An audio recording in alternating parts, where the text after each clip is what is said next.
The day Thelma was born, the sky broke open. Rain did not fall that day, it attacked. In Lagos, when rain decides to misbehave, everybody suffers. Gutters overflow, streets disappear, cars stop working, traders cry. That was the day Madam Bisi lost everything. Her small provision shop in Mushin, the one she built with sweat and stubborn hope, was swallowed by flood. Bags of rice floated away like they were tired of staying. Cartons of milk soaked and burst open. Her ledger book, where she wrote her dreams in blue ink, dissolved into dirty water. And in the hospital, at that same hour, a nurse placed a baby girl in her arms. "Congratulations, fine baby," the nurse smiled. Thunder answered from outside. Madam Bisi looked at the tiny face. The child blinked slowly, unaware of the storm that had changed her mother's life. "This child came with water," Madam Bisi whispered, "and she has washed my destiny away." That was the beginning. Not of hatred, but of a story Madam Bisi told herself for years. Lagos recovered. Lagos always does. The sun came back, people rebuilt, markets opened again, life moved on. But Madam Bisi did not move on. To the outside world, she was kindness itself. In church, she danced during praise worship. She gave good advice. She helped neighbors cook during ceremonies. Everybody called her Mommy Bisi with love. But inside her own house, her heart had one locked door, and that door was her daughter. Thelma grew up noticing things children should not have to notice. She noticed how her mother hugged other children tightly, but gave her only light taps on the shoulder.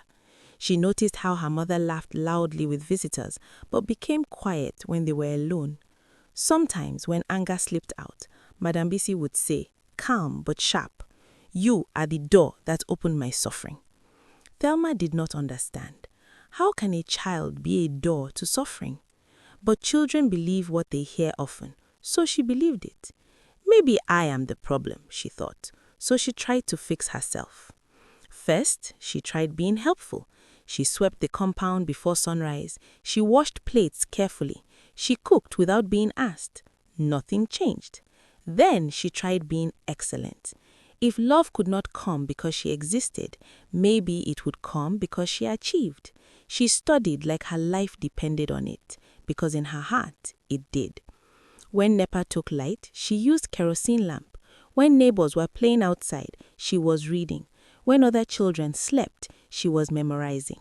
She came first in class. Her teacher visited their house. "Madam Bisi, your daughter is brilliant. She will go far." Her mother smiled politely. Inside, something bitter grew. Every success Thelma brought home felt like a reminder of the shop that flooded, a reminder of the dreams that stopped, a reminder of the life Madam Bisi believed she should have lived. In her mind, the timeline was simple. She got pregnant, the rain came, her shop was destroyed, struggle began. The child and the storm became one memory. When Thelma gained admission to medical school, the whole street celebrated. "Doctor is coming!" neighbors shouted. People congratulated Madam Bisi. "You are blessed. This girl will carry you abroad." Madam Bisi smiled for pictures. But that night, when the house was quiet, she stood at Thelma's door. "Do not think this changes anything." Thelma nodded. She was used to swallowing her joy quietly. Medical school was not easy. Long nights, hard exams, dead bodies in anatomy lab, pressure from every side. But the hardest thing was still home. Every time she passed exams with distinction, she called her mother. "Mom, I did well." Her mother would answer, "Just that. No, I'm proud of you. No, well done. Just, And each time, it felt like a small cut. The explosion came in her final year. Thelma had come home for a short visit. She still carried hope. Small hope, but hope. That evening, something small became something big. "You are becoming proud suddenly." "Proud?" Thelma looked confused. "Mom, I have never disrespected you." You think because you will soon be a doctor, you are better than me. Mom, no. You are the reason my life became small, Madame Bisi shouted. If I did not have you, I would have traveled, I would have married better, I would have been more. The room went silent. For years, the words had been hiding behind behavior. Now they were naked. Thelma felt her chest tighten. Tears came, but she stood straight. I did not choose to be born. I did not choose that rainy day. I did not choose your lost dreams. Her voice shook, but she continued. I have spent my whole life trying to earn your love. I thought if I studied hard enough, if I succeeded enough, you would finally see me. But I cannot carry your pain anymore. She wiped her tears. I am sorry if my existence hurt you, but I am done begging to be loved. Silence filled the house.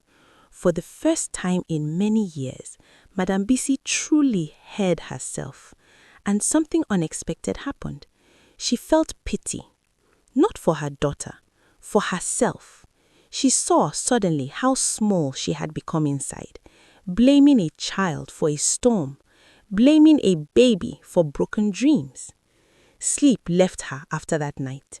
The words replayed again and again. Finally, she did something people in her circle rarely did. She went to therapy. People whispered, "Is she okay? Therapy for what?" But she went anyway. The therapist listened patiently. After weeks of talking, he said gently, "You never grieved your losses. You attached your pain to your daughter because she was present when your life changed. She became the symbol of everything you lost." Madame Bisi cried deeply that day. For the shop, for her younger self, for the child she blamed. But healing came slowly. And while she was trying to heal, Thelma was already leaving. After that confrontation, Thelma never returned home. She graduated quietly. She did not invite her mother. She won a postgraduate scholarship to study in Wales. Madame Bisi found out months later from a friend's daughter. She is doing very well, some town in Wales. The words felt like both pride and punishment. A year passed. Therapy continued. Regrets grew. One morning, Madame Bisi emptied her savings account. If her daughter would not come home, she would go to her. Wales was cold, too quiet, nothing like Lagos. She found the town. She found Thelma's phone number. Her fingers shook as she typed. "I am in your city. I know I hurt you. If there is any chance for us to rebuild, please meet me at the cafe on High Street at noon." The message sent. No reply. The next day, she sat inside the cafe before noon. Her heart beat loudly. At exactly 12, the door opened. The bell above it rang softly. Footsteps entered. Then a voice she knew better than her own breath said, "Good afternoon, Mom." She turned slowly. Thelma stood there, stronger, calmer, different. Their eyes met. Time stood still. Thelma took one step forward, and we do not yet know what happened next. A child is not responsible for the storms in a parent's life. When we refuse to heal our wounds, we pass the pain to the innocent. But when we take responsibility, even late, we give love a second chance to breathe.